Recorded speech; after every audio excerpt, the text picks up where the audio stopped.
अस्सलाम वालेकुम। Asia 41 news के साथ मैं हूं आपकी मेजबान अमना अब्बास। खबर शामिल करते हैं झंग से। हमारे ब्यूरो चीफ राना मोहम्मद शाहिद के मुताबिक तहसील 18 हजारी कोशाब रोड भिड़वाला के करीब हादसे की इत्तला पर रेस्क्यू टीम रवाना।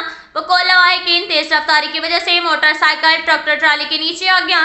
रेस्क्यू 1122 की टीम बर वक्त रिस्पॉन्स देते हुए जाए हादसा पर पहुंची।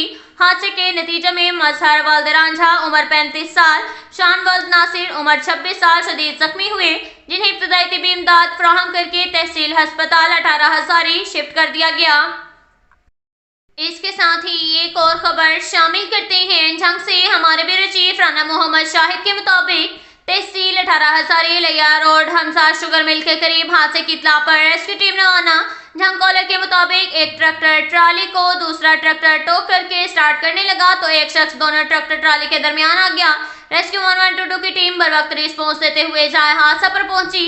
हादसे के नतीजे में सैफ वल्द जीवन उम्र 45 साल शदीद जख्मी हुए, जिन्हें इब्तदाई तिबी इमदाद फराहम करके तहसील अस्पताल 18 हजारी शिफ्ट कर दिया गया। अब तक के लिए इतना ही काफी है। मिलते हैं अगले बुलेटिन में, हमारे साथ रहिएगा। अल्लाह।